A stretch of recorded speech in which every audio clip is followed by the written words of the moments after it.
Hello, friends, neighbors. John, your whiskey neighbor here. Welcome now to the Nook. It's Sunday. Kind of like samples in the sense that I just opened this on the short. Just got it from Spirit for Us. You can get them on Last Straw website.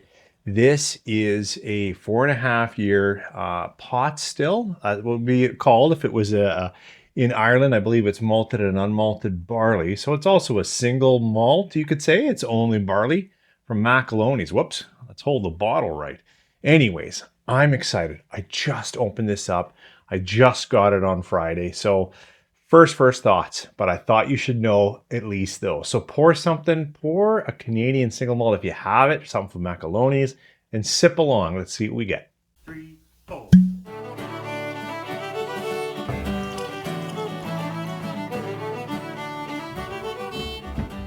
Thanks for coming back. You know, I forget things when I'm talking to you directly. So if at any point, Kevin or Jeff, like if I get something wrong about this release, just drop it in the comments. I'll pin it or I'll shout it out. My understanding is this release, it's triple-distilled Canadian whiskey, is from Macaloney's Distillery. I mean, it does say that on there. You know what? Let's give you a bottle shot. And you should be able to see. And I understand that it spent, 3.5 years in New Oak and 1 year in ex-bourbon. I think that's its casking. So it is pretty young. But it's released at 53%. And we'll give it a shout. Now I am gonna later compare it to this. This is a sample they sent me of the the 149th over the 49th parallel, which I believe is mostly this, but it has something else in it, some rye and some different casking. We'll get there. Let's first just talk about this Macaloney's. I said on that short, it is a cinnamon bun bomb. That's what I was trying to get at. I kept saying toffee. Yeah, there's a bit of that sweeter toffee or caramel in there, but it really reminds me, it actually reminds me of like Cinnabon. Like that, that like, whoa, you walk past it in the mall or something, and you're like, whoa, what is that cinnamon dough sweetness coming at me? And no, I don't want one. So rich, like stunningly rich. Some of the pots still that I had from there is, I can't remember, shoot, starts with the K. Anyways, didn't have near this richness.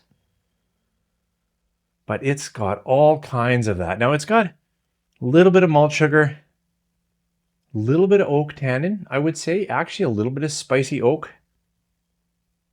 But wow, that nose is a beauty. Let's try this on the palate. Cheers.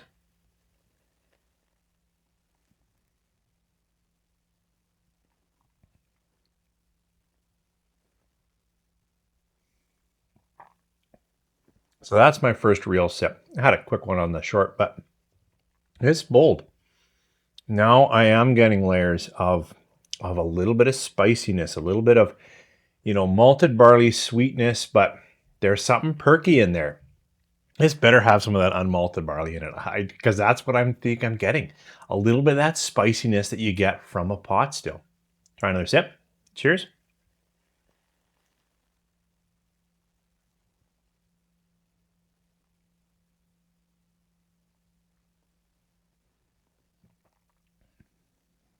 Feels good in the mouth. I didn't say it, but I'm positive it's non-chill. It just feels so good. Chewy, coating. It's getting spicier. Like when I first had that tiny sip and the nose is so rich, I thought this is just going to be just creamy all over the place.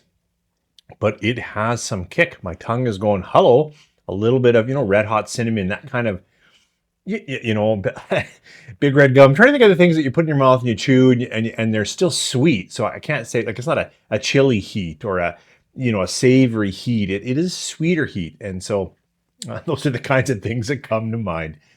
It definitely has lots of oak in it as well. I sure hope I read that right on your site, because I didn't realize that if this is the same cask that went into here, that there's that many years of new oak, like a 3.5 year in virgin oak. Please put that down below. I think that's right. This is really good. And it is an example of, I was listening to Jenna from Sons of Vancouver the other day on her short, and again, she was talking about age versus maturity. And it's something that we really have to get our minds around. And sometimes climate drives, maturity faster. So in a lot of warm climates, you see younger single malts, especially that seem to have a lot of the same flavors we get in older single malts from more temperate climates like Scotland. But regardless of the age, it's important for everyone involved to be sipping and tasting and checking their whiskey, which I know everyone in this pipeline does. And then they release something that's mature.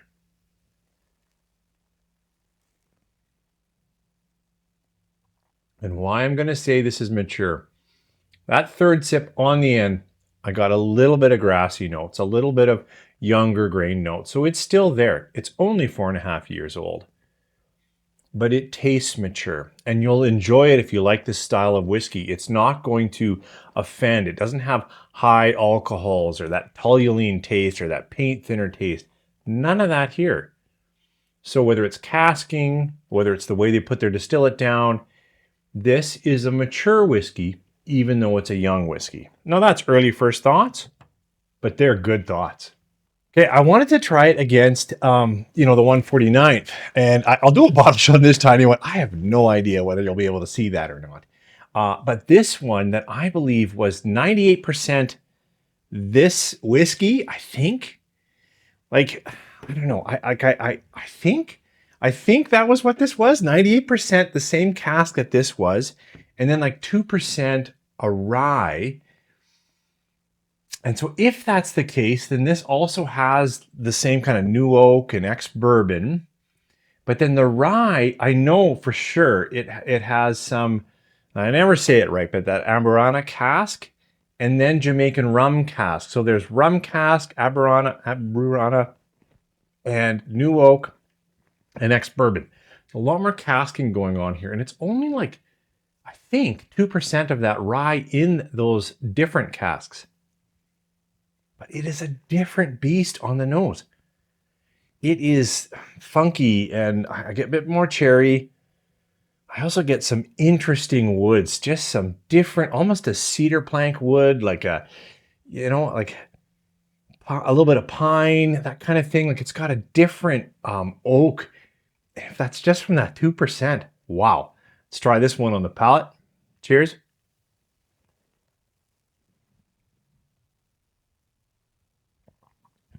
Very tasty in the palate though. Now I'm getting some more of those cinnamons. Now I'm getting some more other spices. A little bit of that wood spice, a little bit of that, I'm going to say, unmalted barley spice.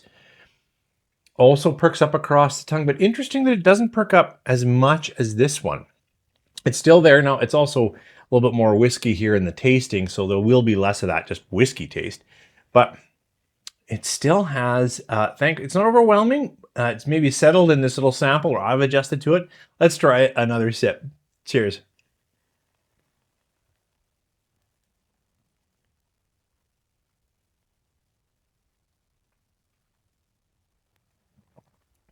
I can't get away from, it must be the Amburana cask.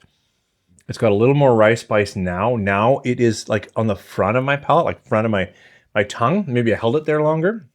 It is perky, but it has cedar and pine. I don't know how else to describe it. It's got a little more of that note. Reminds me of, what was that bourbon that used aspen oak? Slips my mind, as most things do. But it really does remind me of that type of oak. Now it's really quite spicy and interesting how it took longer, maybe holding it longer to get into the spicing. So these are first thoughts, and I really wanted to, because I just unboxed this, give you at least a few thoughts, because I don't know how long this will be available. And I want to say, go to Last Straw. I find their prices for what they're producing fantastic. Independent, really small run, 53%. Like, was it $90? I hate to say it, but I think it was. And this is a mature whiskey and one that I'm already enjoying. So why don't you tell me your thoughts? Please, first, for us, Counter Jeff, like, correct everything I've said wrong so people know the actual truth. And if you are interested in something like this, I suggest, especially if you're in Ontario, maybe you can drop by and pick it up and don't have to pay shipping. Either way, this is excellent. Thanks for sharing with me. Thanks for coming down here in the Nook. Hope you're having a great week.